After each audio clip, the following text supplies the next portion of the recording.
Fidgety.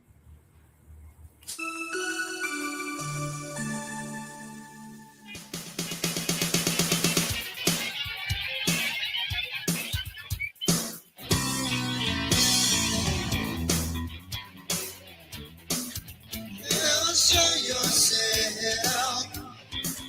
Oh, please show yourself. You come to me in the night. You take me for the starry ride. You study me, you dissect me. You never show me what to do me. Are you little men from the stars? Why won't you show yourself to me?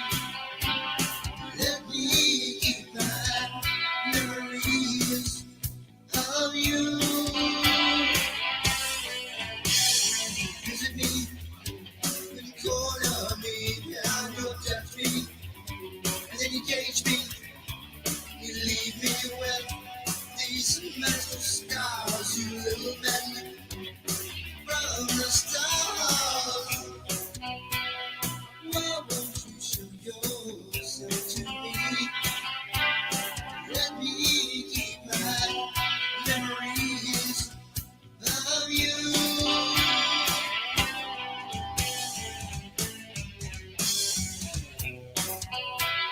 Why won't you show yourself to me?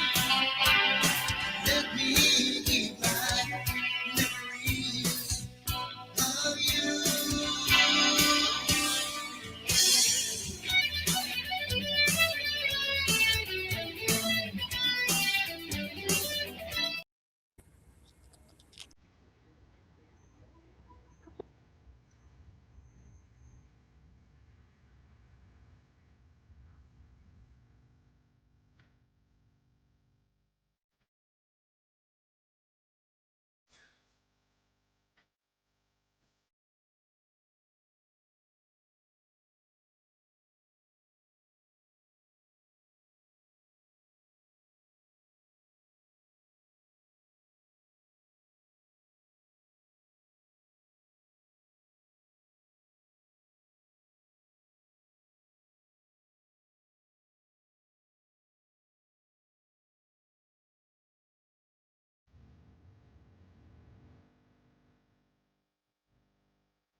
Wow, man.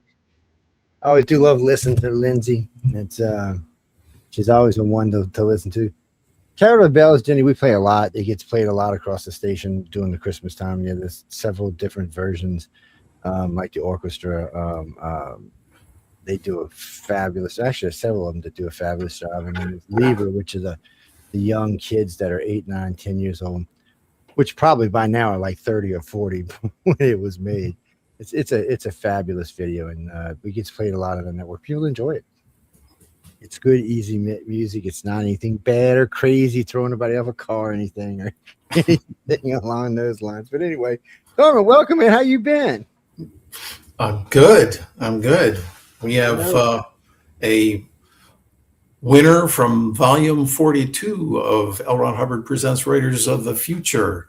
And his name is Tray Streeter, and he's one of the illustrator winners. And he's from Syracuse, Utah. Oh, man, how did I know Utah was coming in today? I mean, we need to make like a freaking plaque for Utah, really. Yeah. Between the authors and illustrators coming out of this, it's amazing to me. Anyway, go ahead. I didn't mean to cut you off. No, that's all right. Yeah. So welcome, Tray. You were, as a matter of fact, we spoke on the phone earlier this week, and you were telling me some things about, I mentioned we had more winners at Utah than maybe at any other state or area, and you had some comments on that. Yeah, well, Utah, we're known for Mormons, and they love the arts and they love to support their members. I'm no longer Mormon, but I was raised Mormon, and so I was supported for sure. And with like music, like Lindsay Sterling, actually, I'm not sure if she's still Mormon, but she was raised Mormon. Oh, well, okay, interesting. Yeah. So, I mean, I think that explains it, and also, I mean, the environment here, it's beautiful.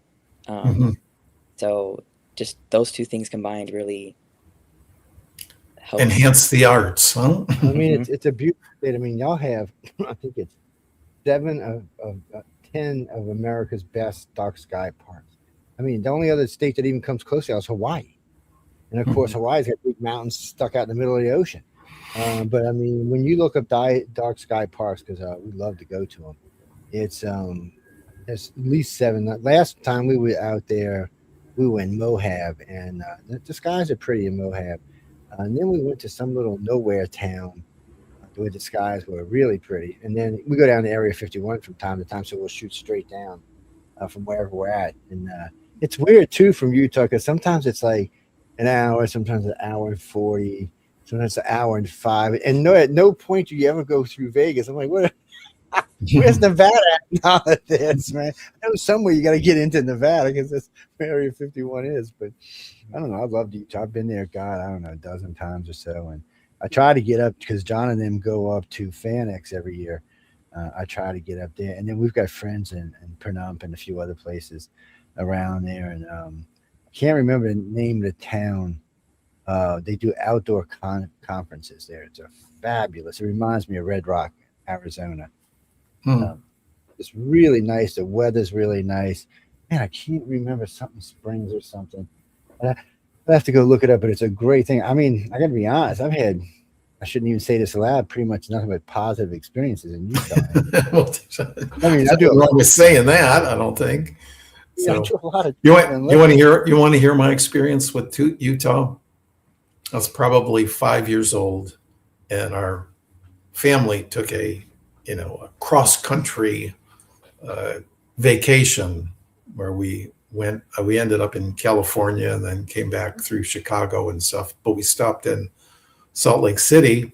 And this is what I remember of Utah and Salt Lake City. I was swimming in the Great Salt Lake, and I opened my eyes underwater. Oh, So yeah. I was like jumping out of the water and running back to the shore, rubbing my eyes. So Yeah. I met some people down there. We were a good friend of mine, Nathan, lives down there, and he likes to live in that whole area in Arizona and Utah. He just travels around between all the states up there. He was taking me on a tour as we were going down to Area 51. We went through a couple of ghost towns, and I noticed as we got to the ghost towns, you would see artists out there just painting away. Sometimes and sometimes it was the scene of the old raggedy city. Sometimes it was off, like the sunsets off, because it was just flat open territory. It's beautiful sunsets. So I mean, it's really nice. What's that, Gene? No, they don't have the kind of sunsets we do, because Utah don't have the amount of water in the air that we have on the Gulf Coast. Yes, we're breathing water half the time. So You got some humidity there, right? we get a little Joe- bit different colors. Joe's in Mississippi and New Orleans area. Yeah, So yeah. Sometimes in New No- Orleans, sometimes in the Gulf Coast. Only the no, Gulf Coast. known very well for being humid. So Yes, but it's we have it's really beautiful. On one of my Facebook pages, I forgot which one I went there. It's got to be about 1,000 sunsets from at least 40 different states. Just going places. You ought to go see it here. You ought to go see it there. You ought to go see it here. It's Mhm. always interesting to see what people think is a beautiful sunset. Like tonight, see, I'd love to be in Utah tonight, and we got pretty good skies here, but we have 2 different meteor showers running for the next couple of days. And I forgot which one it was. You can see 120 an hour. So I imagine in Utah, it's going to look like they're raining out of the sky. It's I know last time I seen one there, it was pretty intense.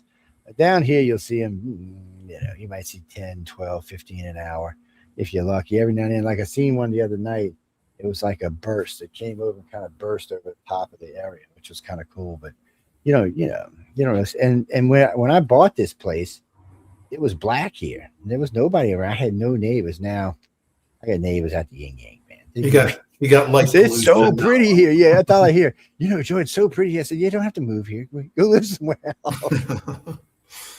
Did you ever see any of that, Trey, where meteor showers or anything like that?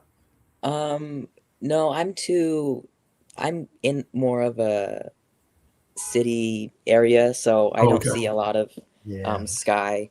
Okay. The light There was pollution. one time where there was like rumors that there was going to be like the Northern Lights here in Utah. Oh, right. Yeah. And, my mom and my siblings and I, we went and drove around trying to find those, and there was nothing. We just drove around for no reason. So, They made it as far as mid Mississippi. Well, they made it as far as the Gulf Coast about 3 weeks ago. The Northern Lights? Oh, yeah, Really? they made it all the way to Gulf Wow. Coast. Yeah, there's quite a few pictures of them, mostly purple, but there's Wow. quite a few pictures of them, and everybody was like, "Wow." Because I mean, come on. I mean, really, when I say I live in the Gulf of America, I mean literally, it's like 35 feet from my back door, and so you can't get any further south this unless you go to Florida. Just Right. or get on a boat and head down to one of the South American countries. And it's just weird seeing it down here. Meteor showers, you see a lot of it. And as long as you're in a dark area, you can see some pretty good meteor showers. But I mean, NASA's right down the street. So you go down there, they own a bunch of land that you can go lay out on and watch it. But it's interesting. But anyway, so what got you into art? I mean, what was it? I mean, I always ask this to artists because I'm curious, because it's an ego thing for me. Is I'm like, all right, so well, I'm like 3. I'm looking at man, I'm going to be an artist. Or were you one of them that decided, let me decorate the walls for mom and dad and everybody else in the family?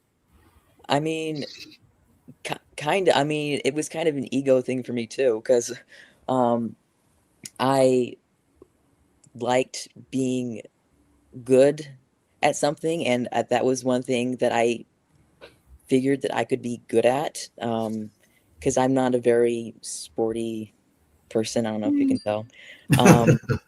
And I knew that I wasn't musical either. My mom's side, they're all musicians. Oh, wow. But I can't do that. I quit piano at like 10 because I'm a loser. Look, don't feel bad, man. Piano, I can only play 3 songs. I had to learn them all by number. I could never read music down. Yeah. So I mean, I guess the want to be good at something, and my parents supported me through that. And in high school, I had a great painting teacher. He really like mentored me through that. So it was just, I guess, support is what got me into art. And I of course, media, like I grew up watching Pokemon and Disney films, so just Right. all those things combined really got me into Right. it. Yeah, I've heard that from other Illustrators of the Future winners, where they said they had, not unlike you, where they said they had that support in high school from a teacher, and that stood out. And a lot, actually, if you give me the name you can give me the name of the teacher off the air, and I'll contact them and let them know that you're a winner in the Illustrators of the Future contest. And sometimes they have school papers and things like that. They'll publicize that in too. So, I was thinking if I just had even 25 cents for every Pokemon thing I bought for my son, I could retire. I mean, legitimately, I could retire. I mean, and then he had these cards, which I thought he was going to kill his mom. He had some really nice cards. He would collect his cards. Come to find out, they're worth about $2,000 a card. I think Mama tossed him in the garbage. So wow. They didn't speak for like 2 months after that. I was like, well, just at least you didn't throw out a hard drive with Bitcoins on it. Oh, that's crazy. Let's not talk about Bitcoin. I've been losing money lately, so that's not just What is it? What is it right now? It's 90,000 or something. Thank God when I bought in, it was like 51. And the first time I bought in, it was only $770. Wow. Well, I had a crazy friend. Well, she's an investment banker now, but she's crazy. She goes, "No, Johnny, you got to buy these." I'm like, "It's fake money." She's like, "I'm telling you." I'm like, "No, it's fake money." She said, "I'll tell you what." She said, "If 10 years, if this isn't worth a lot of money, I'll buy it back for 3 times what we paid for it." Wow. I said, "Really?" She's like, "Yeah." So we bought 100 coins each. Wow. And just kind of sold them off, as time progressed along. But now look, hey, let's not be going backwards, only forwards. Right. But anyway, back to the subject of art. Tray, what did you start your illustrations or art? What was some of your first subjects or pieces that you made? I mean, when I was a kid, I was obsessed with doing still lives of apples. Oh, really? Okay. Which is like crazy because I was like, I don't know, 6 doing that. And as time progressed, I really got into portraits and portraiture. Okay. I really liked, even when I was 15, I got a set of oil paints for Christmas. And so I really wanted to be like John Singer Sargent, who was a famous portraitist in the 1900s. And an oil painter. Let me tell you what, I am a big fan of oil. Any of the previous illustrators will tell you that. I mean, I follow a lot of the ones who do oil work because, every now and then I might think about buying something. It's, I just, somewhere along the line, I'm not exactly sure when. I mean, I grew up in New Orleans, so there's a lot of art down there. There's a lot of art galleries, and there's a lot of old art galleries. And somewhere along the line, I guess it was a tactile sensation, maybe the combination of the really nice frames and the really nice. I don't know what it is. I just really prefer them. Even the older ones, like I bought a Larry Harrison piece. It was even starting to crack. It was one of his first pieces. He used to do Mardi Gras posters down here. I bought that thing for $770. I sold it for $47,000. Last I heard, it sold for about $250,000. Wow. Well, yeah, I think he's dead now too. So that's never a good thing. But still, I mean, I just prefer it. It's don't get me wrong. I'm not hating on digital art or anything like that. I got friends who make a living doing digital art, and I had some friends that work for gaming companies, doing sketch art and stuff. And for me personally, I prefer that. I mean, I can't show you, but in my living room, there's 3 big oils hanging on the wall. Of course, they're all florals. No, it's before anybody even asks. I'm not the one who picked out not that I don't like them. I mean, one's a really pretty lily, and no, they're all pretty. One of them I found, but do a real quick story. My wife's got me out shopping for furniture when we bought this place. We're in this furniture store looking to see this massive green picture with all these flowers on it leaning against the wall. And it's all dusty and stuff. I said, "How much do you want for no frame on it? Nothing." He said, "You know what? You can have it for $35. I said, "You want it?" She said, "Yeah, you don't even want to know what it's hanging on my wall in the living room." And then, of course, one of my favorites that John said.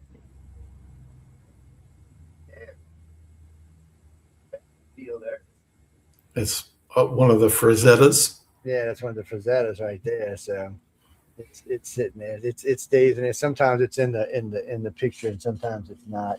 Right. There's a couple. Matter of fact, there's a street called named Desire back there. That was a friend of mine in the French Quarter actually painted for me. Down there, they almost all of them paint oils. If you go down there, it's so funny to watch them. So along the front of the Jackson Square, in front of the church, you'll see them out there. They're doing portraits and stuff that they've already painted. Scenes of New Orleans where they've painted. They're all in oil. Doing portrait. Oh, really? All in oil? All in oil. So Wow. so now you can get your portrait done as a sketch or in oil or in latex, or in acrylic, I should say. But these people charge anywhere from $500 to $2,500, and they do the damn thing start to finish while you're there. Wow. I've watched them do many of them. I was like, shit, I should have learned. Do you still work in oils, Tray? Sometimes, yeah. I just took a class actually that had me working in oils the entire time. But mostly now I do digital art, but I do digital art with like texture and simulations that reflects the same kind of texture as oil paint. Okay. So I still consider it like a little bit oil painting because it does react the same way on the computer as it would in person. But yeah, I do sometimes. Oh, okay. Did the submissions to the Illustrators of the Future contest, were any of those oils or originally oils? No, they were all digital. Oh, okay. So you're equally adept in working in oil or digital art then. I think that's interesting. Yeah, I know some of the very few of the winners will submit, you have to do the illustration for one of the stories in the book for one of the writers. So very few of the artists will submit a oil painting for that, but they have in the past. But almost all of them are digital illustrations. So, are you assigned a writer yet at this point? Yes, I am assigned a writer. Oh, okay, all right. Here we go. The reveal is great. Look, I've done 7 reveals now, and it's just you're sitting there. Writers come walking in, the illustrators that's standing over there, and there's a lot of hugging, a lot of crying, a lot of. But you know what? So far, and I shouldn't say this because I'm probably jinxing everybody. So far, every year, there's never been. It seems like everybody just knows it belongs to their story. It's at least so far, anyway.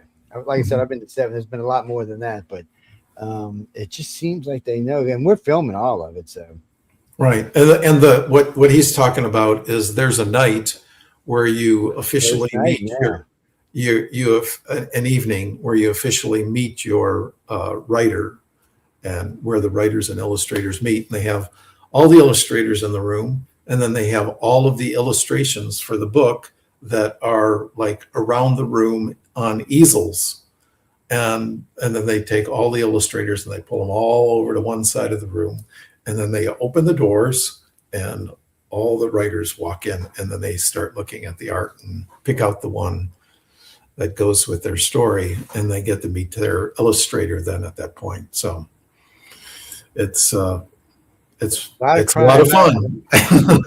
Yeah, it's an emotional experience. Yes, so. It is. It's I watch. It's a lot of fun to watch. It's a very enjoyable thing. It's kind of like when the poor artists have to do the 24-hour story. It's fun to watch too. That's why they have y'all painting live, so they bring in live models, and that's always interesting to watch as well. Yeah, and this past year, I don't know if they're doing it this year again, but one of the judges is a very well-known artist. His name is Rob Pryor, and they do a little field trip, and they went over to his studio and they actually work with him and create art there. That was on the top of the list last year. Mm-hmm. it was definitely on the top of the list. But I tell everybody the same thing. If when we get there, see all the judges are all famous for one reason or another, and they're all there for y'all. What they're there for. They call it paying it forward. They really want to help you and they really want to talk to you. A lot of times young illustrators are kind of inverted, so they're not really want to go talk to people all the time. So I tell everybody the same thing. Look, if you see somebody you want to talk to, if there's a judge, if for some reason you don't feel like you want to approach them, just let me know. I'll introduce you. I know all the judges well now. A lot of them I know really well, so I don't mind introducing anybody. Matter of fact, most of the illustrator judges I'm pretty good friends with. I've been knowing them for a while now, so Echo is great to work with. It's a little nerve wracking sometimes. She's great to work with, and they got a bunch of great illustrators over there, and you're going to get to meet a lot of interesting people. And one of the other things I really like about it is they don't show you one way. Say, okay, this is how you be a great illustrator. This is how you be a great artist. They show you multiple ways, and not just the techniques, but the understanding of the business, how to conduct yourself, how to make money, what you be doing. And there's a lot of talk about social medias and things that goes on with all of that. So there's just a lot of information there to take back with you. It's about 2 years worth of school in 5 days. It's what it is. I mean, it's nonstop when you get there. I'm not gonna lie to you, it's nonstop. You hit the thing in the morning. It's nonstop. They have things going on in the evenings and stuff. There's lots of opportunities to talk with lots of people, and there's going to be lots of media there. There's going to be lots of media at the gala event. A lot of times there's a lot of overseas media as well, so it's a good place to be exposed. And there's one rule when it comes to media: they're all friendly media, all of them. If you have any problem with any media, that you come to me immediately. I'll have someone take care of it for you. Don't worry about it. It's. I mean, really, Trey. It's. We want you to feel comfortable. We want you to learn, because as you grow and expand and become, more and more known, you have to deal with media. It's just part of it, and you have to deal with social media. So we want y'all to be comfortable with it, and we want you to know how to say no in an interview. You can say, hey, you know what? No, I don't think so. Thank you very much. Adios amigos. I mean, it's always good to have control of an interview when you're doing them. It's just an easier way to do it.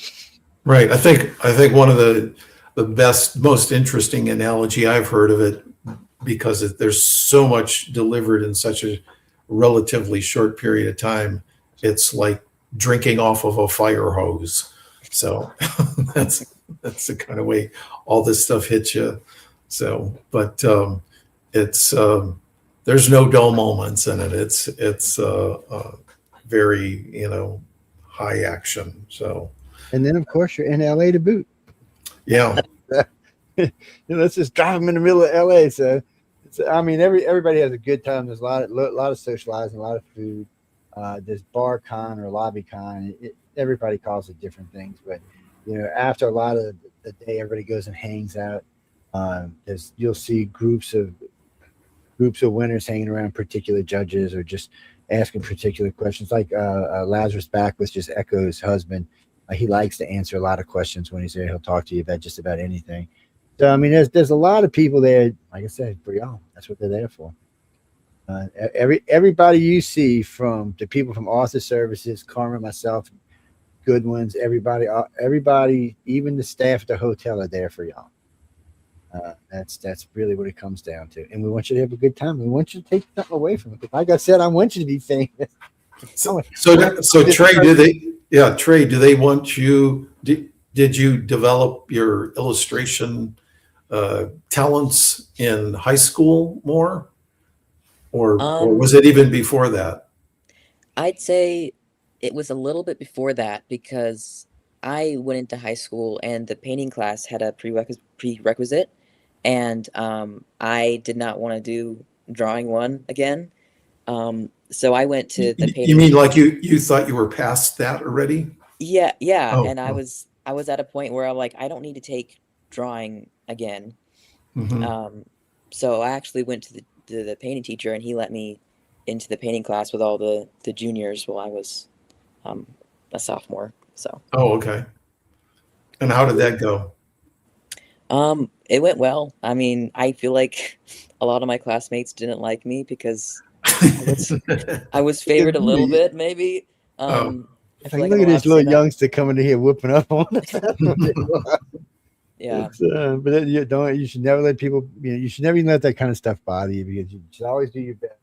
Because most times in life, when you're doing your best, life's going to reward you. Mhm. Not going to say I'm going to kick you every once in a while, because unfortunately, the universe has a really weird, sick sense of humor. But most of the time, if you're trying, it tends to reward you. It's Yeah. And then besides that, you get to meet so many people in this industry. And you just never, and that's the thing, you never know. Like at the gala event, there's always somebody famous in there running around, movie stars and stuff. And it's kind of strange the way it is. But you get to meet all of these people, and of course, as you grow and your work becomes better known, you get to meet more people. And there's so many ways to go today. I know everybody's all worried about AI, but AI is here to stay. It's not going anywhere, but it's not going to kick any artists out of business. Matter of fact, AI needs artists because its artwork, well, how can I say this politely, sucks. It's well, I mean, let's be honest. How can I say this? There's no imagination in AI.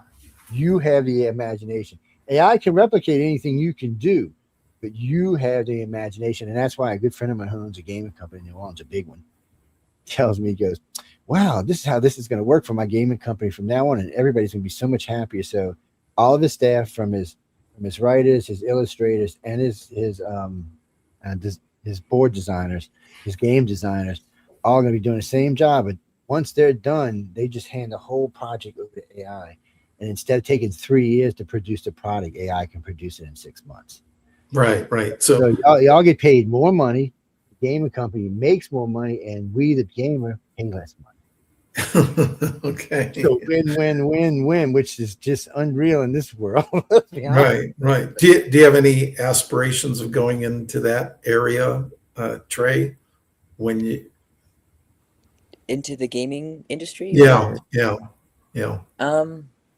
I mean, Do not as you, a do you, concept artist. do you have, do you Um, have, do you have, do you have some experience, like, working with the games and things like that?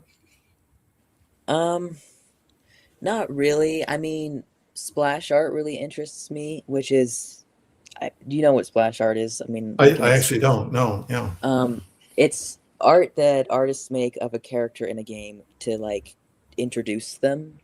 Like, in like League of Legends, if there's a new version of a character or new design, they would hand it over to a splash artist to create kind of a scene, but they hmm wouldn't be designing anything. It would be already designed, if that Oh, makes okay. sense. Okay. Yeah. So you're like extrapolating on something that's already there then at that point. Yeah. And Yeah. and it's a still piece, or it's like an animation? A still piece. Oh, it is. Okay. All Mhm. right. Interesting. I'll have to It's, look up it's splash well, art. so when like with Danny, when they show us, he usually has two creative artists that are taken from whatever the person's telling, and whatever the person who's the story writer is giving him the idea of what something should look like. They usually do the general design, and then he has a whole buttload of artists. And excuse the way said that.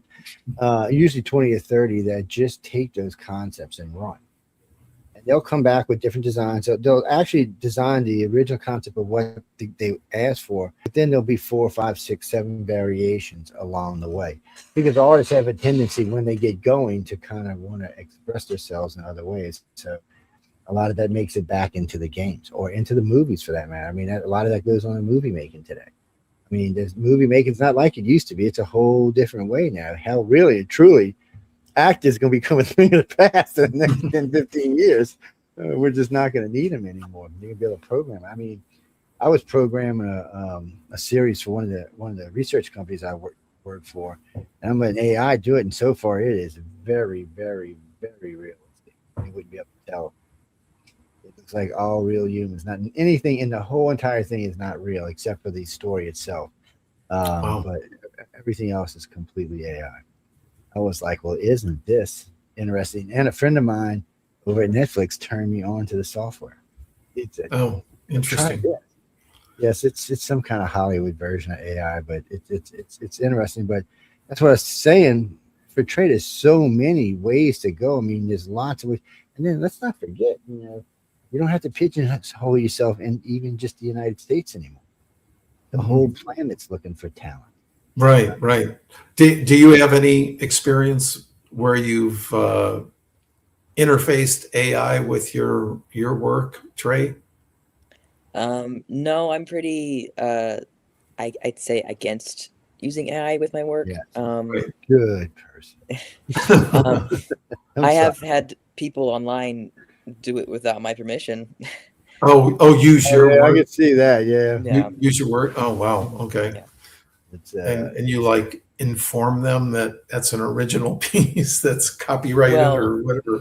Well, I think they wanted to do it to show that the AI could do it better. It wasn't really Okay. a positive thing. It was kind of I want to say mean, but it wasn't. They weren't trying to be nice to me. Oh, Yeah. okay. And you see a lot of that with AI. Now, I did see the new Star Trek series of AI, where each of Star Trek series has their own Captain Kirk wearing a wife beater T-shirt, singing, drinking a beer. I'm like, I don't even know how to think about this stuff sometimes. It's funny, but it's it's kind of rude, kind of funny, kind of rude. And then of course, anybody else that's female in it just is ridiculous. So it's but it's for some reason they can't stop them. I don't see Star Trek's not even saying anything, and it's not just Star Trek. They've made them in pretty much every sci-fi series out there. Along now, they're starting to do just regular everyday series. It's, Right. Yeah, Jenny. It's the Trailer Park series. I don't know what they call it. It's ridiculous stuff. It's funny, but it's ridiculous. Right, right. So anyway, Tray, do you have like a direction you want to approach once you're through your college or your formal studies, should I say? Because you're in. You told me you're in Weber State University right now, Yeah. which is also in Utah, and you're working on your BFA, right? Yes, I am. With your emphasis on 2D, right? Yeah. Okay. And I'll let you take it from there then. Yeah. In the future, I mean, I'm not exactly sure what I want to do, of course, but I would like to be able to be freelance and kind of not necessarily work for a studio, maybe start there, but eventually the goal is to work on my own projects and stuff. But I would maybe like to do more education. Okay. Like the Chicago Institute of Art. Okay. Is like my dream school to go to. Oh, okay. Yeah, because Weber State is not a art focused school. Oh, okay. So I would like to get more education in that. Right. It's where you can just easily get your bachelor's degree because it's so close to you then. Yeah. Right. Oh, okay. And then after that, what would you like to do? Yeah, I know you have one of our judges, Brian Hales. Are you familiar with him at all? He's in Utah there. He's in, I think, Salt Lake City area. And he was actually a winner in the contest at one point, and now he's got a very successful, I believe he has like a school that he does has art students in, and he's quite a prolific artist. So I thought you might have heard of him already. So. I'll have to look him up then. Oh, okay. Yeah, I can send you a site. He's quite good. He's very, very easy guy to get to know too. And actually this year I might be the most amount of winners from the Utah area. As I mentioned when we spoke earlier this week, there's an illustrator from Tuella. Hopefully I'm pronouncing it right. Tuella. Tuella, yeah. Kara Richardson, she was on this show before too, and I think she's just like a high school student or recently graduated. And then there's another gentleman from Roy, who's one of our writer winners, Zach Poulter. So, and he's also been on the program too here. So Yeah, Zach's always fun. so we have a lot of Utah representation in this this volume 42 here. So, and how about you? Are you looking forward to coming to Los Angeles? Yeah, I'm a little scared because I have left Utah like maybe twice, I think, in my entire life. Okay. And once was just to Idaho, so that's not even that far away, Right. or that different. That's great. Right. Yeah. Right. Well, just stay with your group. You'll be okay. It's not as horrible as they say it is. LA's not that bad. Well, Hollywood's not that bad. I'm excited to be in a new environment and with people that are like me, because I You'll mean, love that part. yeah, there are a lot of artists in Utah, but in my area, it's mostly STEM. Oh, okay. All right. So, yeah. Which is what? Science, technology, Science, technology, something something in math. mathematics. Yeah. Okay. What's the E stand for? Okay. We'll figure it out. It's Utah's got a lot going for it these days. It's not an overcrowded state either, which is nice. See, where I live, I don't have that many. It's not that big around here. Kind of quiet and peaceful most of the time. Most of the time. But It's you're about an hour from New Orleans. well, as long as I'm at the camp, it's quiet here. So if I'm in the city, the city's just always noisy and nasty and dirty. Well, I mean, New Orleans is an old city. It's 300 years old. God knows what's underneath all that gook and muck down there. So, but it is a beautiful city. I mean, if you're an artist, it's a beautiful city because architecturally, it's a blend of 3 different cultures. So as you're walking through, you're seeing how the Spanish and the French and the English culture all kind of blend together into one. Same thing with the foods. It's just a very unique place to live. I've traveled I've been to what, 46 states, 47 states, and I haven't been to Alaska, Hawaii, and there's one other way. I think it was Maine, but all the rest of them I've been to, and I've been to all the big cities and all of them, and nowhere like this place. It's just nowhere like it, especially when you throw in. I mean, we got Mardi Gras. We're just gonna have the Christmas holiday, New Year holiday, then Mardi Gras, and then Jazz Fest, and then we got another set of fests, and then we got the 4th of July. But there's a festival here every weekend. Wow. All year round. There's always something going on, something doing. Then you've got all these famous artists down here that just like to sit around. And what gets me is you can be walking through French Quarter and see some old lady or some guy sitting there, a young guy sitting there just painting away. And you look and take a picture of him, go home and look him up, and it's somebody famous. You're like, wait, why the hell are you sitting out here? I want to go tell him, man, this is a dangerous place. Don't be sitting. I'm sitting over here where you're not going to get mugged. And you see a lot of people out there doing the cathedral or sitting inside painting the cathedral. It's a very just interesting place. And then just to add into the weirdness, while these people are out there painting and impressing people, you got the table rappers out there reading cards and tea leaves and other stuff. You want to get your cards read. And they let you read cards, I think, until like 3 a.m. in the morning. That's when most people come, between like midnight and 3 a.m. You'll be walking through, there'll be 15, 20 people out there. Got their cards out and their candles and all that stuff. But then they said, it's fun. Go stop. Yeah. They're not going to put a spell on you. Calm down. Going to probably cost you 30, 40 bucks. But yeah, you'll have a good time. And you never know. You might get a real one. Yeah, there you go. So Tray, where you mentioned, what was it? Chicago Art Institute, or what was the name of it? The Institute of Art of Chicago. And we've had lots of winners from a lot of different art colleges.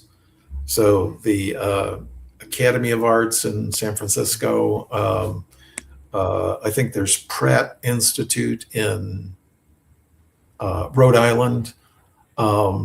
Ringling College of Art and Design in Sarasota, Florida, Savannah College of Art and Design in, there's one in Georgia area, and then there's one in Savannah proper. And, but not the Institute of Art of what I already blanked out the name of it again. what was it? Art of Chicago. Institute of Art of Chicago. I don't think we've had a winner from there. So, what caused you to gravitate towards that particular college? They do a lot of more like fine arts focused rather than like my school. I'd say they're focused. I mean, they do fine art stuff, but it's a lot of contemporary, abstract focused work, and also sculpture. We do a lot of sculpture. Okay. But the Art Institute of Chicago, they do a lot more like portraiture and like oil painting and, you know, figure whatever. It feels more what I would want to do, Right. rather than what Weber does, which is a lot of contemporary sculpture and installation art, which I don't like installation art, but I have to do so much of it. Oh, okay. Do you do sculpture yourself? Outside of school, not really. I used to do a lot more. I used to work with clay growing up. I used to like that more, but now, since I do so much for school, not really. Oh, okay. Okay. Just curious. Something I ask like the different artists. And here's a question I ask a lot too.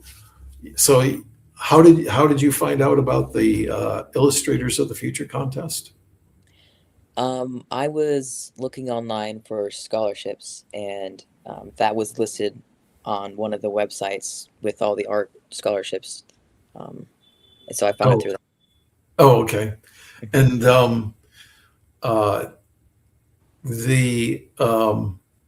what was the other question I was going to ask you? So you found it through a website then, and what work did you do to have to for the three? Some, you know, just for people who don't know, or illustrators who are listening now, initially, in order to enter the contest, you submit 3 works of your own. Yeah. So, I kind of asked this because I'm thinking, well, if you're an artist, then what do? You create art, right? So Yeah. that means I'm kind of thinking you have a folder on your computer there, and you just go, well, I'll do this one, and I'll just submit it to the contest. It's not like you go, well, let's see, it's the first quarter of the year, and I'll start working on piece 1, and then I'll go on to piece 2. It's not. Yeah. It's like, I think you already have it there, and it's just a matter of somebody just being able to submit to the contest. Mhm. What was your experience on that? How many of those pieces did you already have composed? For every time that I've submitted, which is 4 times, Mhm. I already had pieces to submit on my computer that I've done. Oh, okay, so it's just a matter of picking something out of the Mhm. folder and then uploading it to the site. Yeah. Oh, okay, so that's pretty easy then, right? It's Yeah. not- Yeah, it wasn't difficult. No. It's not. And then, do you do anything? Do you edit it at all and go, oh, I think this will snuff it up or whatever? I mean, not really. I mean, the only editing that I did was remove the signature, Oh, okay, okay, and that was it. right. Wow. Well, there you go. So It's good. man. just for anybody out there listening, if you're an artist and you want to submit to the Illustrators of the Future contest, just go to the site, go to writersofthefuture.com, and you have all the rules of the contest and how to submit to the contest. We are actually in the first quarter of volume 43 right now. So until the end of December. And so you can still submit for the first quarter. And there you go. There's my pitch for the contest. And Tray here backed it up, how easy it is to submit to the contest. I think there was a young lady who was she was a winner, and she was at Ringling College of Art and Design, and that was the first time I thought, what do these guys actually have to do to submit to the contest, And I remember asking her, and she said, yeah, I had, I just opened up my folder and I said, I'm going to submit this and this. And then she said she made some edits to a third piece. So it's pretty easy. You can just get in there, and then you win a little prize money. You go to Hollywood for this workshop and the awards event, and you meet all the other artists and writers and the judges, and get a lot of information on how to proceed professionally. And your art is published in, like your art will be in L. Ron Hubbard Presents Writers of the Future, Volume 42. And, we help you out with a lot of publicity work. And there you have it. So that's how you get, that's the advantages of getting, submitting to the contest. So, but lots of good stuff goes on. Plus, you got to be good too. So, you get to meet so many good people, but and then you get to meet so many professional people, all of them with good careers. Everybody's making good money. I wonder, is Tom going to be there this year? I don't know. I actually don't know the judges that'll be there. He's an influence on me, I swear. Right. A great guy, though. Great guy. He's a lot of fun. He's very talented. He makes a lot of money. Yeah. He really knows his art. He knows inside and outs, and he does a lot of different things. Janine, no, he has that in June or July. You'd have to look up and see. Yeah. I don't know. You have to look it up and see. Yeah. It's on one of my computers, but I don't think it's on this one. Yeah, he does. He used to do it in September, but now he has a big river float up there through the park. I think it's like 3 or 4 days long. Yeah. Well, I couldn't go because he did it during Dragon Con. I'm usually at Dragon Con. Speaking of that, Trey, you're gonna go to Dragon Con or FanX?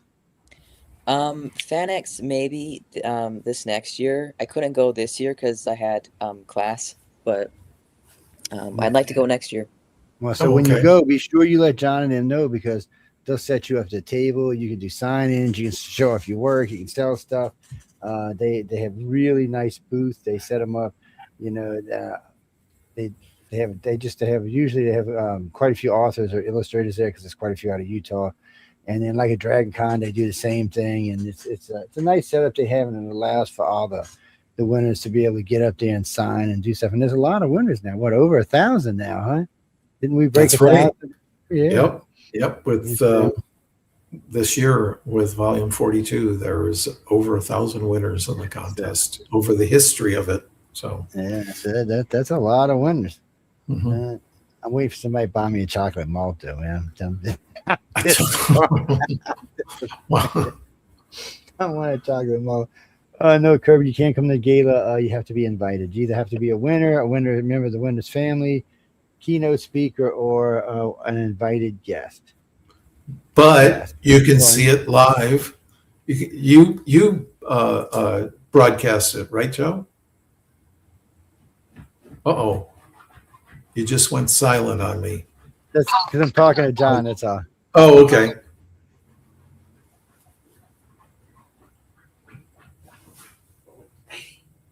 Wait. Anyway, so Trey, you can still hear me, right? Yeah. Oh, good. Okay. So, John's going to be on here next pretty soon, and he's probably going, Joe, why didn't you send me a link yet? So, or whatever. Yeah. So is there anything? Do you have like any aspirations of what you want to come away with from your trip to Hollywood? Yes. Mhm. I would like to, make connections. I mean, not just with the other winners, but with, hopefully the judges or, some of the artists that I meet there. I would like to have some, real life connection that way. I this is dumb, but I know Maybe not. Maybe I not. know Brandon Sanderson is a judge for the writers. Yeah, that's true. And And a Utahn yeah, too, right? yeah, and Yes. I'm a fan of his lectures on YouTube that he puts out. So I Oh, good. yeah, I'm Yeah. interested just even just to see him in person would be cool. No, he's fun to talk to too. Yeah, I don't know if he's one of the judges that will be there this year, but it's a possibility. So. John's gonna be joining us in a minute, so he'll probably know what judges are gonna be there and what aren't. I always give him trouble about what judges are there, what's not. Mhm. And I always give him It's- trouble about where we stand. He goes, I can't tell you. You're gonna tell everybody where we're at. I'm like, you're damn right. It's but no, he's in where is he right now? Las Vegas, right? He's in Las Chasing Vegas. Yeah. cowgirls. Yeah, that's what I heard. He was in Mhm. Las Vegas chasing cowgirls.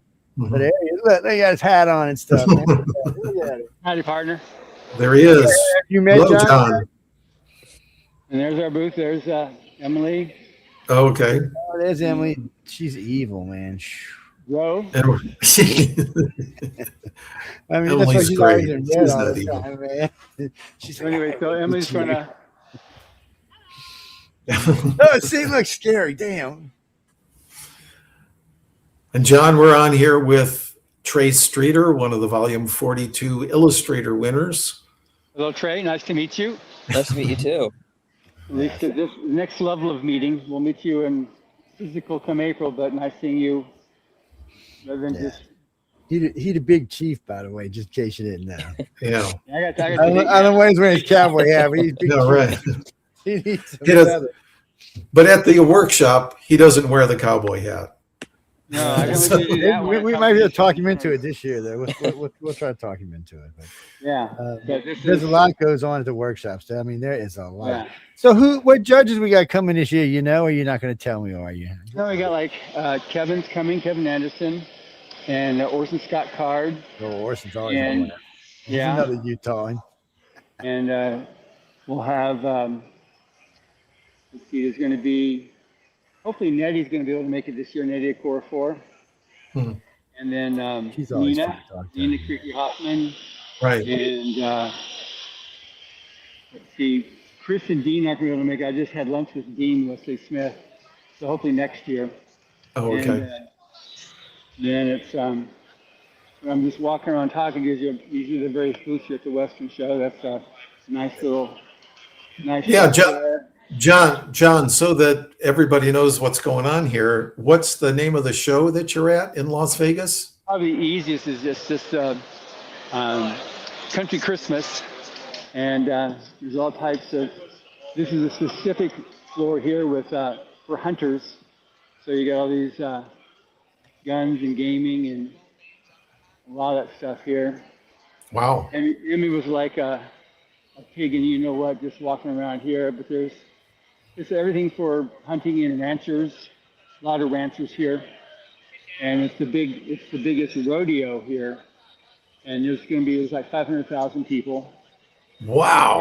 We're at the Las Vegas Convention Center right now. I'm on the second floor, and so this is all the different shops. You got the various jewelry and all the various saddles and stuff like that. Hmm. And so yeah, for just you can see all the different saddles for ranchers and. Man, I used to own some saddles. What's that? I was just thinking I used to own some saddles. I don't anymore. I used to own 3 of them. I don't Yeah, get to ride anymore. yeah, that's the main thing is being able to ride. Yeah. If you're gonna have a saddle. Mhm. It's, But it's, So John, when I was just talking to Trey here, he was saying, I was asking him, I go, what are your aspirations for your trip to Hollywood? which will be in April. Yeah. And one of the things he said was, he goes, I'm a big fan of Brandon Sanderson, and he was hoping to meet him. Yeah. I totally understand that. And we've got the invitation to him. His schedule is insane. But he had when he was first started writing, he was submitting and wasn't getting any success and stuff. So he entered Writers of the Future, and he got an honorable mention. And he said that was kind of like the turning point for him, that he realized, okay, don't quit. Don't become a plumber. Just keep on persisting.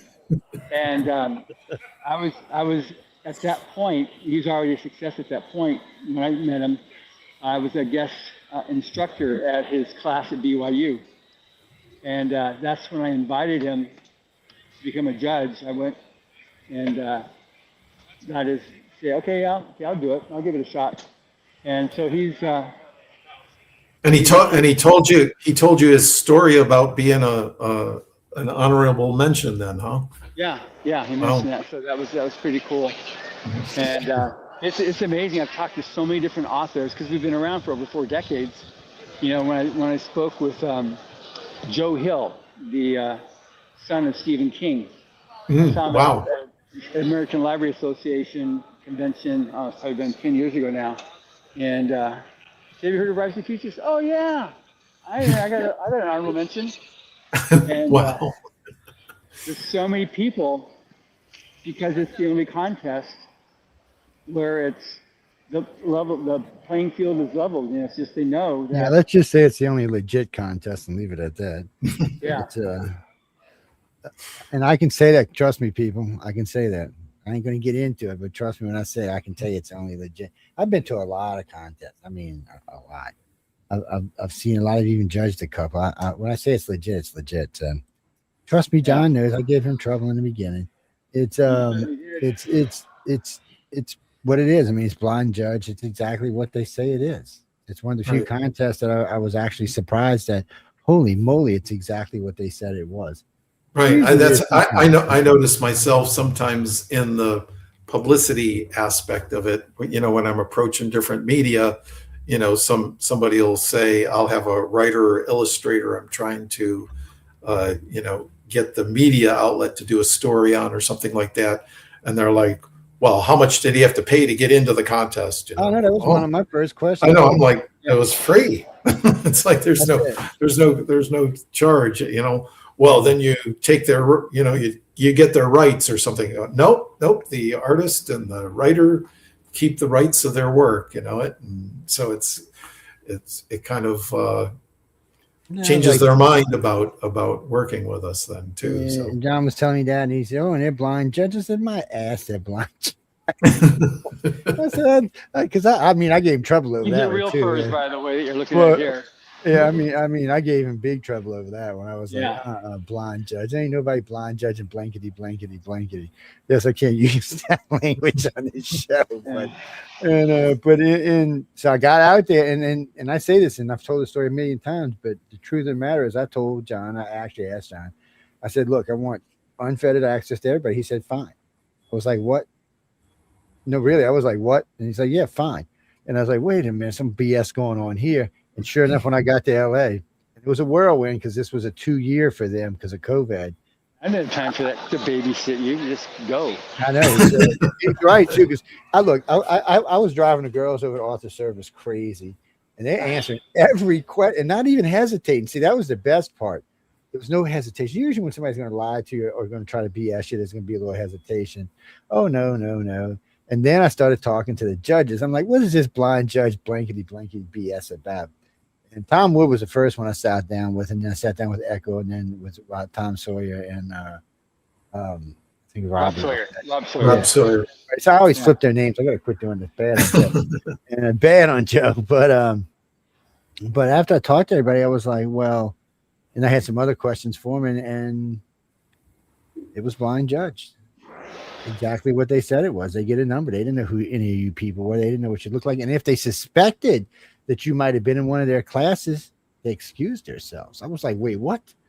I was like, I wasn't prepared for because almost every contest I'd been to, it's like, oh, when they get there, they got to pay $500, or they got to pay for all their hotel and all their airfare and all their food, and then they got to pay to get into the contest and pay to, for the trophy prizes, and there was always some kind of hook somewhere.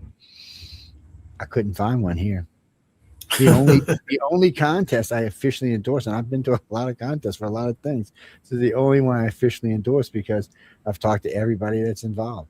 And poor John, I harassed him too. And Emily just said, leave me alone. She's like, just get out of here and leave me alone. And, but other than that, I mean, everybody was just, and they went out of their way to make sure I was taken care of. It was nice. Here we are back at the Galaxy Press booth. Yeah. Poor Sarah, I asked her 5 million questions, but the truth of the matter is, and the best part was when I was talking to the judges, John wasn't standing there. There wasn't no chaperones. Yeah. There was none. I was just like, well, I'm going to, and John knows I can ask some really impertinent questions sometimes. And I'm like, well, son of a. I want to buy one of these for Emily to show you how to use, Joe. Oh, man.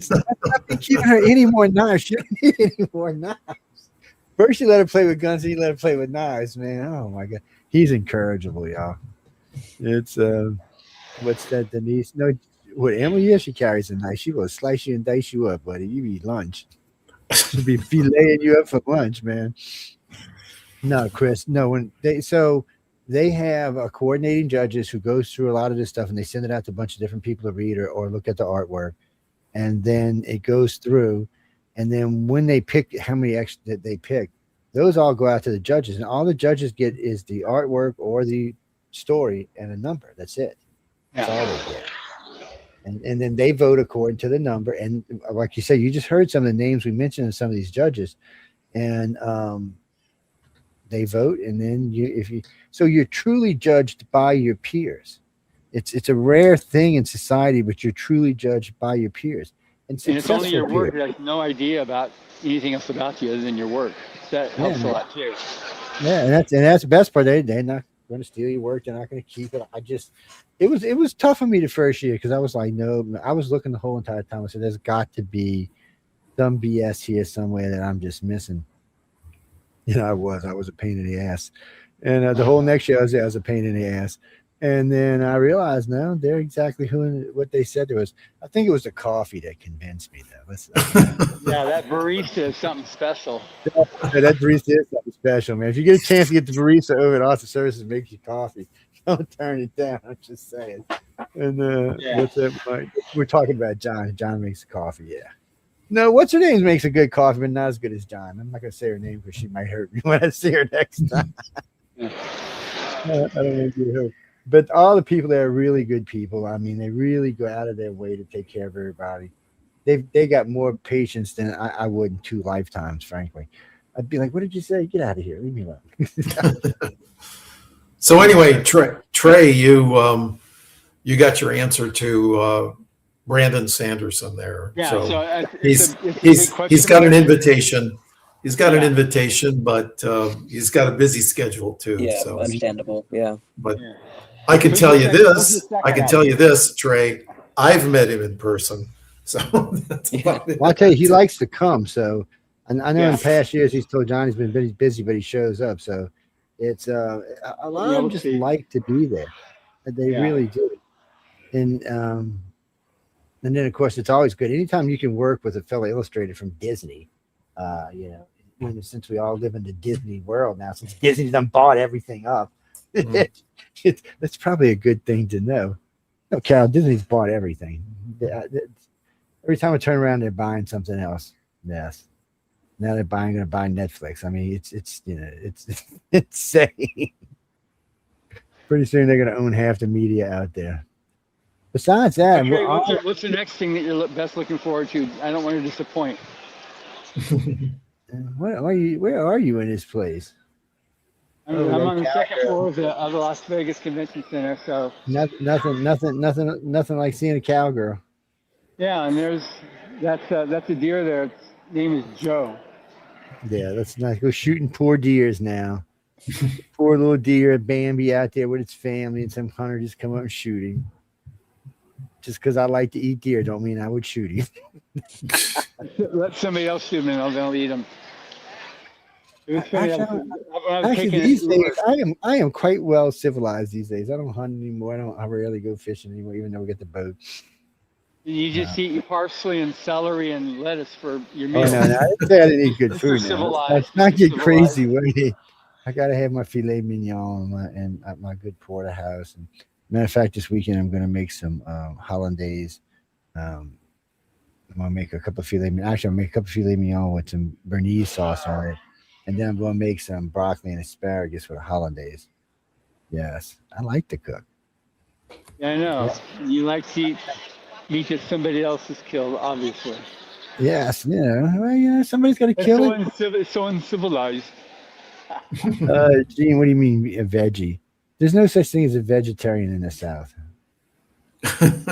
especially in the deep South. No, I'm pretty sure they would like hang you from your feet or something if you said you were a vegetarian down here. No, I have friends that are vegetarians. I'm not against them or anything. Yeah, I got a couple of friends. Matter of fact, one of my friend's son. He's hardcore. He's hardcore veggie. He nothing with eyes. Yeah, can't even be fish. If it's got eyes, he can't eat it. Oh, I get no butter, right? We were out for dinner one night. So, oh, this filet tastes so good. He's like, Joe, stop. I was like, oh man, when it's bacon wrap no less. I'm like, oh my God. He said, you're gonna burn. But it's funny. But he's if he's happy with, he's a little skinny, but he's still a good looking kid. The thing he doesn't like is somebody brought him one of them veggie burgers from Burger King, and he said he'd never eat Burger King again. He said, I'm not sure it was all vegetables, Joe. I'm like, you might want to be careful. But they have restaurants down here, in New Orleans that specialize just in vegan dishes. So you can go down and get you whatever you want, goat cheese and lettuce. I don't know. I'll eat a good salad any day of the week. Yes, I like salads. Matter of fact, over there at the one of the hotels, they made a really good. What was it? 24? Was it the name of that place? 24. 25 degrees. Yeah, 25 degrees. They make a really good wedge salad. Oh man, yes. Yeah. Yes. Yeah. If that's all you want, and trust me, it fills you up. Damn, freaking salad's this big. It's like a quarter of a head of lettuce. It's good. You can put anything on it you want. Even though I had to teach the people in LA how to make iced tea, which was just too funny to me. I'm like, what do you mean you don't know how to make sweet tea, people? Like a sin or something. No, but you really will. There's a lot of people to talk to, a lot of fun. Like I said, half the time you're going to be going so fast, you're just going to be kind of in just cruising zone because your brain's going to have to keep up. And you get to see a lot of people, a lot of special people. Oh, is Uncle Tom coming this year? I think so. Yeah, and I think, there's we'll have like 20 people there. We'll have obviously Jody's going to be there. Oh yeah. When you going to make Chris a judge? About 30 years from now. Ways to go. Maybe 35 years from now. He's a talented guy. He's a talented author. Even though that last story is a little I spent some more time here with Troy because I've been with Tray. So how did you find out if I'm already rehashing already old stuff there, but how did you find out about the contest? I found it through a scholarship website. Yeah, that's about 50%. So the meeting, Brandon, anything else you're looking forward to? Because we got the workshop, we got the big reveal, we got the awards event, we've got a lot of media training on doing bookstore events, doing how to sell your stuff. I'm looking forward to the workshops mainly. I'm nervous for the reveal because I'm like, of course, I'm thinking, well, what if they think it's crap, Yes, the same. There's 11 others of you that had the very same thought going on. Yeah. That's true. But it doesn't Yeah. happen. Yeah, and that's just, it's amazing how every year people are afraid that they're going to get, nobody's going to recognize my art, and then the writers are, nobody's going to figure something good they can paint about my story because it's so hard to get a concept from, and so there's such relief that just an immediate emotional outburst of like joy or just crying because it's like, oh my gosh, they love it, they like it, they got it. It's just we've been in this for quite some time, and it's never not gone this way. Starting with your origination right now. Right. Yeah. One of the interesting things you hear very often is the writer going, "I can't believe this is better than the concept that I even had in mind." So yeah. So it's pretty amazing. The thing that I find is to have more of a writer perspective on things. So I think in terms of words and concepts, not so much in images. And so when I have something, I can describe it, but I can't illustrate it. And so when I see an illustrator do something, I'm just awed at the ability to take something and make it. Joe and I both flunked in stick people. Yeah, it's terrible, And so when I see somebody can do all this stuff here, and it's like thinking backwards, you build up from, how you build up from white space into having an image, and it's just backwards of how I think of stuff, So it's just, I'm just awed when I see what illustrators can do. And the illustrators are always saying, oh, the competition within illustrators is just insane, oh, my stuff is nothing compared to that one. Or that one is, oh my gosh. And invariably, whoever wins the grand prize, the first thing out of their mouth is, well, I didn't put one together because I didn't think I'd get it because everybody else is so much better than me. So, it's just a standard, this is now year 42, and I've been here. This is my 41st one that I've been involved with. So it's pretty much, that's what happens. But it's just amazing when you see that. The thing that's probably the best for me, when you have that much creativity in one place at one time, it's just, it grows on itself. So it's not like, so you have your creativity, and I have mine, Joe has his, and Carmen has his, and we're all four separate places. We all get together, and it gets together, and that type of cohesiveness, everybody being together, it grows exponentially. It's not just, It's a synergistic effect. It's amazing how that happens like that. And then you'll be able to get, the judges, you'll be able to get personal communication lines with judges, which is always a good thing too, because they don't view you as a student. You're now moving up to their level, as a professional. Because as publishing or as a teacher, you're now considered pro. And so it's you're gonna find people that are like, oh yeah, here's my contact information. It's like you could never get that kind of stuff before. And here when you go to workshops, you're there with an instructor. Here you're gonna have a dozen. So it's a different world when you come here for this 1 week. And yes, if you drink coffee, I'll be making you a coffee. Coffee's good too, man. We're just saying, Yeah. I know I've talked to some of the, especially illustrators who have done formal training in top schools. Another one that I didn't mention before is Pasadena, the Art and Design College here. And there's people who have been winners who have gone to that. And I go, so, because Pasadena, they try not to let the winners of the contest go to our workshop. So because it's such a strict, what they have to perform and what they have to do as far as deadlines and things like that.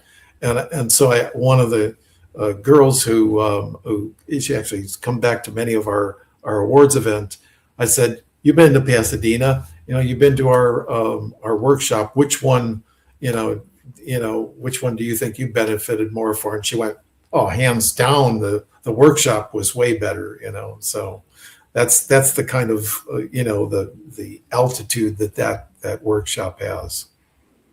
Yeah, it's a thing that, when you go to school, you're taught by people that are obviously they're very good, but these are people that they're supporting themselves. Their livelihood is their art, making and selling art. So they have a perspective that's unique to a working artist, so they don't buy into the glib stuff. It's like, okay, no, you gotta do this. This is how you price your stuff. This is how you do this. This is how you deal with that. Watch out for this. And they'll tell you those things.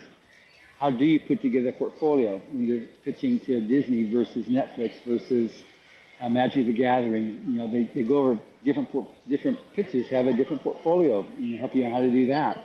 It's just, and then also the actual illustrators love it when there's the live model drawing sessions.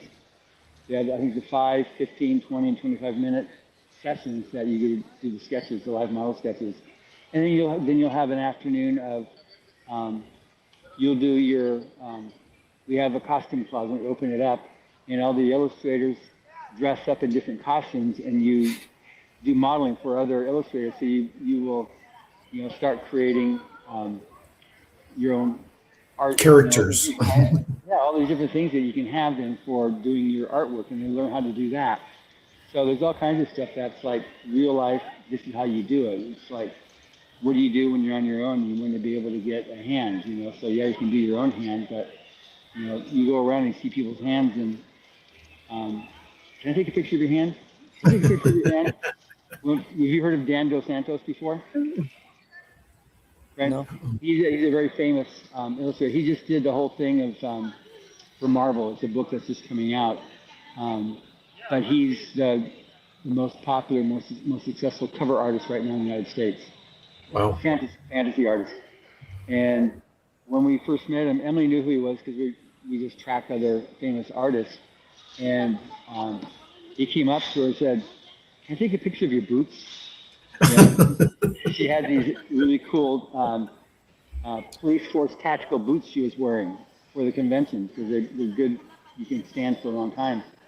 Oh, you said boots. Yeah. Okay. Yeah. So. All right, Carmen, shame on you. So he taking pictures. Says, "Well, who are you?" It says, "I'm Dan Dos Santos." "Yeah, right. You're Dan Dos Santos." "No, really, I am." "No, I am." "No, you're not." And so they said, "Come to my booth." He came to her booth, took us to his booth, and said, "Oh wow, you are." So, "You want more pictures of my boots?" So, and he became a judge in the following year because he's such a nice guy and he's an amazing illustrator. And he's one of those guys that was determined he would never do any job besides art for period. So he would work doing. He'd design, the little 8x11 pages that people go around and put on car windshields, like pizza special. He designed those things and print those and go print out. So Flyers. He'd have to do those flyers, and he'd make those things. He'd do whatever he could, but always had to be with his art. And aren't you festive, Joe? And then he worked out his budget. He lived in his parents' basement for however many years until he was able to get the budget up enough where he could move on his own. But he's only ever worked doing his art. That was his whole thing. So it's we got judges that are definitely, they're the real deal, which is really good. Plus they're just really nice people. They're judges because they like helping. That's the thing too. You have people that want to be able to help you and see you succeed, which is what you'll find with this contest. That's my story, and I'm sticking to it, partner. Oh man. But there'll be a lot of people there to talk to. There's always somebody. Any question that pops up in your head, and I always tell everybody, hang on to them because sooner or later you'll get a chance. Yeah. Just lock it down. Make sure you keep it in your head. It's but there are a lot of fun things that goes on. I like when they do the models though. It's always more fun. Never understood how people could stay still that long. I'm like, Jesus. I'd have ran out the door kicking and screaming. No way, man. You want me to stand for how long? Like, get out of here. Yeah, I mean, that's what they do. It's amazing. I'm impressed with how they can just sit there, hold a pose. I'm like, You no. know, some type of fantasy costume they've got, and they're there, and they do the 3 or 4 different poses, and then the artists are all there. You're illustrating away, which is just, you know, they're just like so enamored with that exercise. I'm gonna bring one of them little dart guns this year, so I can go and then duck down behind one of the artists. So they blame it on the artist. Your ticket's riding you to Cuba. I'm going to, hey, look, I can get in a lot of trouble in Cuba, man. I could definitely get in trouble down there. Glinda, writersfuture.com. Yes, that's all you got to do. Go sign up. You can submit whatever you have right there. Just follow the instructions. Yeah. What are you? Illustrator, author, both? Both? Well, maybe you can win both. There's been a couple people that's won both. Yeah, go for it. I mean, Joe just interjects like things that come up on his chat every now and then, just so that you're following here, Trey. Well, I got what, 3 messages open. I got Power Talk open. I got Rumble open, and all the YouTubes, both the Rumbles actually, and all 3 YouTubes open. They just questions come in. Sometimes you can see them over here. Sometimes you can see them up here. And sometimes you can't. See, like Dean's writing in. Dean is writing in from Concord. Where the hell is Concord, Dean? I mean, is it Concord in the United States, or is it Concord in England? That's all I'm asking you. Oh, you're in England? Well, what is it, 10 o'clock there, 11 o'clock at night? Well, hey, thanks for hanging up and listening and hanging out. Yeah, we have a big audience, especially in England. Yeah, we had a big audience over there. Then Londoners really like Carmen for some reason. I think they're trying to marry him off or something. I don't know. We have a winner from a writer winner from the UK this year. I know what it really is. Near Liverpool, actually. Yeah. In this last quarter, we got winners from China, Japan, and South Africa, as well as the U.S. We've had winners from 52 different countries over the years. It's always a fun. So what was your question? No, all you got to do is submit. Writersfuture.com. Yeah. All the rules are there. All the rules are there. I tell you what. Come to the chat, and I'll give some books away in the chat. I didn't have any out. I didn't think about it today. Now, and I usually give them away this time of year, but I don't have any. I can't tell you what I've got. I have to get up and look. Yeah, but just come by the chat. I'll remember your name. Yeah, you can come by. I'm sure Jay will come up with some crazy question. Do you still have Writers Future books, or are you out of them? I found something the other day. I can't see them from here, but I still got 1, 2, 3, 4, 5, about 7 over there. And I found another Battlefield Earth. These Battlefield Earths just pop up every once in a while. It was probably books that I started reading one, set it down, sent it to somebody. I started reading another one, set it down, sent it to somebody. But this is the copy I usually read at. You can tell it's all kind of mangled looking. Oh, and by the way, Trey, if you ever get any art, you just want to show.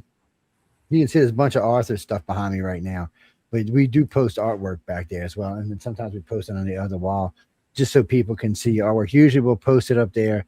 And we'll have you put a website on it somewhere big enough that when we hit it with the camera, we can zoom in and show the website. Or wherever it may be. No, I told him we save it for next time when he's on, and okay. and we'll bring him on and put him on there and let them go through it and see what. What are you talking about? No, I'm not in New Orleans tonight. I'm in Mississippi tonight. I'm in Henderson Point actually. Yes, I don't know how they let me in this place. No, I don't know. They're strict, man. Don't ask me. I was surprised when they said I could move here. Yeah, they're strict in this place. They just don't let anybody up here. Don't ask me why. Actually, if you know what's funny about where I live? It's an artiste community. And I am not an artist, other than what I do in media. But these are mostly artists here. And we have another community we like to stay in called Fairhope, Alabama. It's another artiste community. Most of the people who live there are either writers or artists. Matter of fact, it's so weird. So you go out there on a Sunday evening, there'll be people out there painting all over, people out there writing. The orchestra is playing the sunset down. So they have a big orchestra that comes out and plays the sunset down. and there's people out there painting and writing, and it's what it is. It's an artist community. Any place you go to have lunch or dinner somewhere, almost anybody you talk to in there is going to be an artist of some sort. Except for Joe. No, I'm not. I can't draw a stick man. Nope. I can't sing. Nope. None of that's going to happen. But it is very interesting to meet them all, and it's just what it is. But there are a few of them down here that they started out a long time ago, and they just kept growing and growing and growing, and then they just like to live there. And the communities kind of cater to the artistic way of life. The different hours, different times, different things, different foods. It's and they stock. There'll usually be 3 or 4 things that'll stock for like the painters and stuff. They'll stock all kind of stuff, and they even have specialty stops for electronic software and stuff for doing art. And then there's countless bookstores in these towns, and they have readings. They have open readings. So you can go on any Saturday or Sunday in any one of the bookstores there, and somebody's going to be reading their book. Yeah, it's just stuff you don't really see anywhere else. It's unique and it's laid back, and the only thing you really got to worry about is when hurricane season comes. Other than that, it's a great place to live. But they're actually up quite high, so they don't have to worry about it. It's a beautiful, and like I said, just listening to the orchestra play the Sunset Down is unique.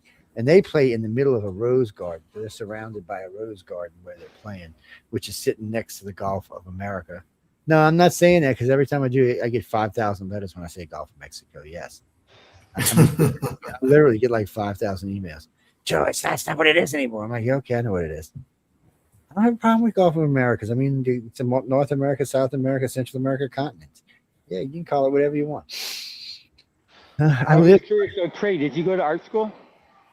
I'm going to a state school currently for art. In what state is that?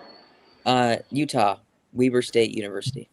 Duh, of course, right? I know, Utah. That would have been my first guess, would have been Utah. It's 50-50 chance you're going to be right. Yeah, it's crazy how many winners we have from Utah. But I know, it's outrageous. I spoke multiple times at UVU and then at BYU. And we've got, do you know Brian Hales? I asked him that. Yeah. Okay. I know. Yeah, well, you will come April. And then, and then Brandon, obviously, you know him. And then Scott Card lives there, and now he's lives in the East Coast. And then Dave Wolverton used to be a judge until he passed away a few years ago. He lived there as well in southern Utah. But we have, this show here, it's a Western show, it's a whole different audience. We'll sell 1,400, 1,500 books, but it's also a 10-day show. But we attend a lot of conventions, San Diego Comic Con, Atlanta Dragon Con, and Salt Lake City FanX, the 3 biggest science fiction conventions. And we always sell more at FanX in Salt Lake. And I think there's just a lot more, I think there's a lot more focus on education and reading in Utah, at least what I found. When I was there at the last conference there, Emily and I went on ABC on Friday morning, and our 3-minute segment turned into 8 minutes because they were just so fascinated about what it is about Utah and what our speculation is. And I said it's the water, but it's whatever. Stephanie says God just likes people from Utah. That's all. Whatever it is, but it's just interesting. We have so many winners from Utah, and it's the biggest state in the United States with winners per capita. So, right. I actually, Trey had his own take on that because of the. You can tell John what you told me about that. So. Oh well, I just said that because of the Mormons here, they really like to support artists and support talent. I mean, it's more so with music, but even like with like writing or illustration, they love to support that. Like my parents are Mormon. I'm not Mormon, but they're Mormon, and they really supported me. So that's my thing. That's good. Yeah. Well, I mean, there's definitely a lot of attention on it. There's a lot of, on the education. Because I remember, because my first girlfriend in high school was Mormon, and they had their family home evening every Monday night that they would do. And there's a lot of attention on reading and talking about, stuff like that. And it was, to me, that's pretty healthy, you know, to be able to do that and just have, you know, to contribute to, you know, people's wanting to create art, whether it's writing or painting or singing, all that stuff there. It was very impressive. A lot of nice people out there. And we have 3 winners this year from Utah.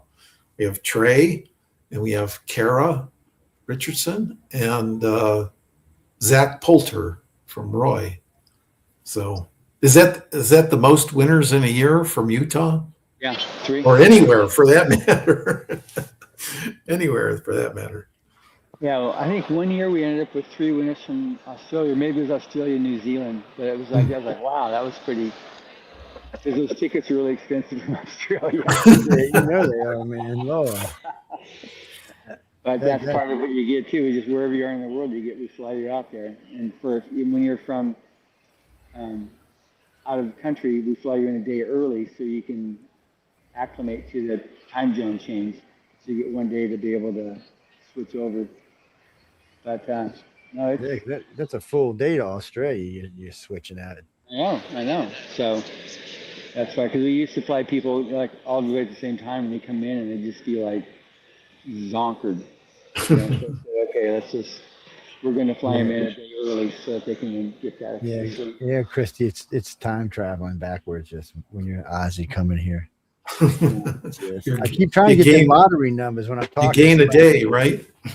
Yeah. Well, you know, when I do a lot of guests here, like I got a guest with Mary Roosevelt coming up in a couple of weeks, I'm going to be talking to her on a Tuesday morning. It's going to be a Monday night for me. So I'm thinking, man, you got to have them lottery numbers. But they've already drawn a lottery. Give me them damn numbers. But it is kind of weird because you're thinking about the way the time zones work. You're behind her, so you're a whole day behind. You know, it's like, wow, yeah. So she could get killed on Thursday twice. Thing. I'm curious, what type of art do you do? Is it traditional, like oil or acrylics, or is it digital or what?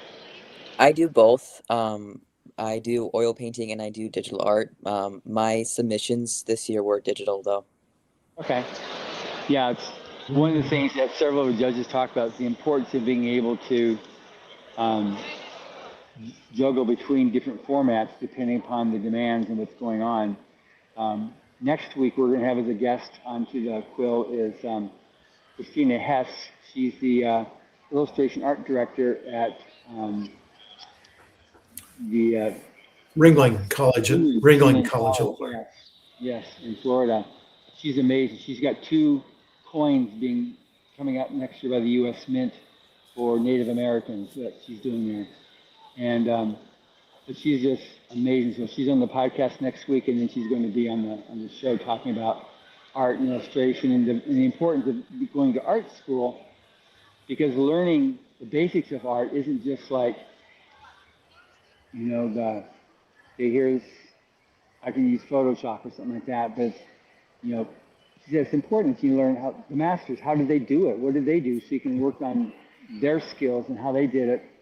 And so many times, you know, like fan art or fan fiction, people try to emulate their favorite artist or their favorite writer, their favorite musician, their favorite guitarist. And that's how you start. You know, you want to copy them. That's your inspiration. And then after a while, you start developing your own style. But are there any particular artists that you have that are your like inspirations as classic or earlier? Yeah. So for like today, I really love Alex Ross. He's a comic book artist. Yeah. And for like old masters, I really like Caravaggio, and I really like John Singer Sargent, and Frank Frazetta. For sure. Those are my big ones. Yeah, Frank Frazetta used to be a judge for the contest, right, John? Yeah. We got that one video on YouTube of Frank Frazetta, which is the only video interview that he ever did, which is talks about his style, what he did and how he did it and why he did what he did. Have you seen that one? No, I haven't. Yeah. So this was at our offices, and he just finished painting a painting for Mission Earth, one of the books. He did about, I think, 7 paintings for us. We own 7 of his paintings, and which is worth now $1 trillion, I think. So, that's one of L. Ron Hubbard's novels there, yeah, Mission Earth. Yeah, Mission Earth. So he just released it, and so he was interviewed and just talking about his style and what he did and how he does it. And I mean, he just looks like $1 million. He's just so suave. But it's just amazing listening to him talk, because there's a lot of radio interviews and audio interviews, but not video. A lot of what you'll see on YouTube is pictures, and then they'll have pictures rolling through it on an interview, but this is the actual video interview. And it's amazing. It's been watched so many thousands of times now, because it's the only one that exists out there, and so many people are inspired by Frazetta. That's what he did. So that's what I recommend you go there. When we found it, and because I went to, in Florida, there's the Frazetta Museum. It used to be their home. He and Ellie, his wife, lived and down there by the western coast. And so went there and were converted from their home to an actual museum. And we saw like 30 original pieces of art there, which is amazing. But it was, his granddaughter hadn't seen him since she was like a little baby, Sarah Frazetta.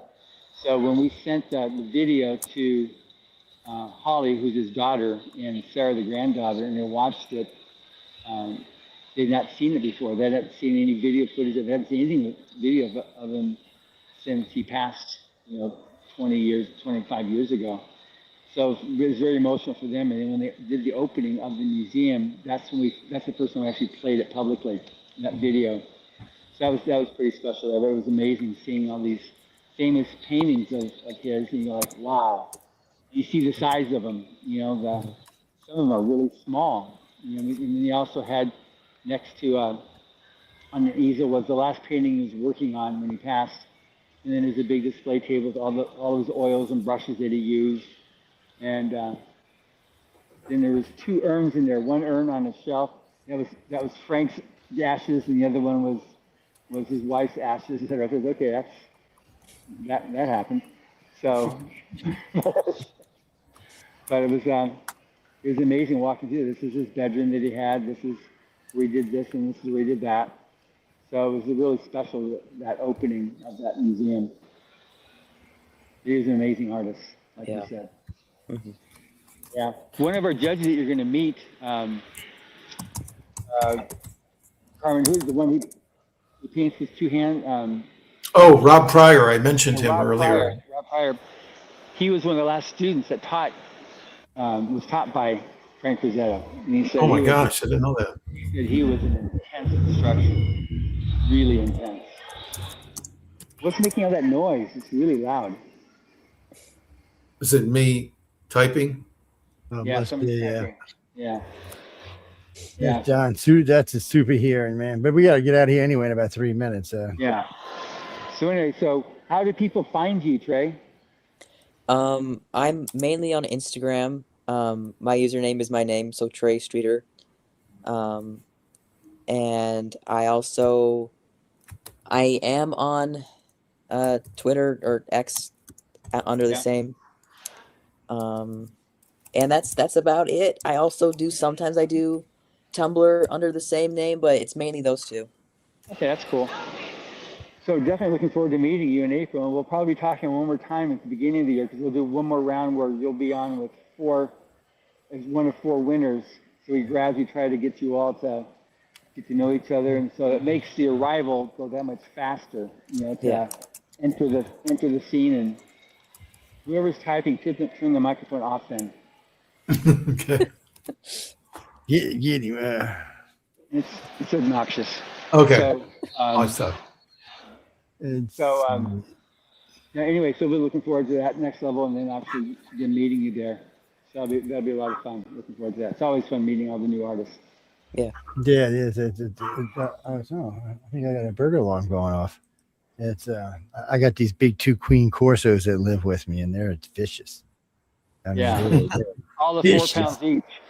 Yeah, they're vicious, man. I tell you, they'll rip your toes off and let you bleed out right there. At least they'll rip your toenail off. That's right, they'll eat you alive. But anyway, we got to get out of here. I know we got things to do. Trey, it was very nice meeting you. I look forward to talking to you in You the too. future. Yeah. It's I love to hear about how people get started and how they're going and what drives them. It's and it's really, for me, it's different because it seems like there are similarities, but then there's differences. A lot of artists, especially when it comes to illustrators, there seems to be different paths to starting, I guess, Yeah. would be the best way to say it. And then, of course, we always, the one guy used to tell me, yeah, my mom said I sucked. And my mom said I sucked. He said, now I make $200,000 a year. Yeah. I said, now, Mom, what about it now? It's like, oh, it's one of those things. Yeah, family can be the hardest critics. That can also be the easiest at the same time. But Yeah. we got good guys and girls. No, Carmen has 3 wives. I've told y'all that before. Yes. 3. Ladies, leave him alone. 3 is enough. I mean, God, they've got like 25 children or something. Anyway, I mean, come on, just calm down. Leave the man alone. We got to go to. Yeah, we'll see. John, matter of fact, I don't know who John's interview was on earlier today. Matter of fact, just before this show, Writers of the Future aired. Yeah, it was a guy that talked about a book called Punctilious Punctuation, and we talked about the history of punctuation. And Wow. it was an amazing interview. And as you log off here, our lovely ladies here, you can say goodbye to them too. Bye. Bye, Emily. Goodbye, Goodbye, Emily. Sarah. Bye, women. Bye. Okay. Bye-bye. See you, John. Okay, but anyway, yeah. So y'all be sure to go check out the one from Writers of the Future. I'll be on in just a few minutes, and I went about an hour for the chat. Be ready for that. God knows what they're going to be talking about. I think it starts at. This is where insanity starts. I'm not sure. It's scary when they start writing stuff like that, but I'll be sure to stop by. God knows what we'll be talking about. Jane, no, writersoffuture.com if you want to join. Yeah, if you want to learn, I mean, the course is there. That's where you submit. That's where you learn everything. Writersoffuture.com. Yes. No, that's galaxypress.com if you're trying to buy some. But the books you can buy anywhere. Yeah, that's where you go there. I would rather y'all buy them at Galaxy Press, but you can buy them anywhere. I mean, they're everywhere. What do you mean? Can you get a ticket? A ticket to what? Oh, a ticket to the gala. I told you that's 1.1 million now. Yes. No, it went up. I'm sorry, it went up. It wasn't million. You people diddly daddled around. Now the price went up. I don't know. Man, I got to split this with other people. It's not cheap. And now Emily's going to want to cut because she probably heard us. Now you see what y'all done cost. Anyway, we got to go. I want to thank everyone for tuning into the Authors Quill. I hope you enjoyed the show today. Of course, like I say on every show, any moans, bones, bitches, or complaints, please write to Michelle DeRoche. She would love to hear from you. She says she loves when y'all call and gripe at her and complain at her and stuff. She said it makes her day, especially during the Christmas holiday. On that note, good night, everybody.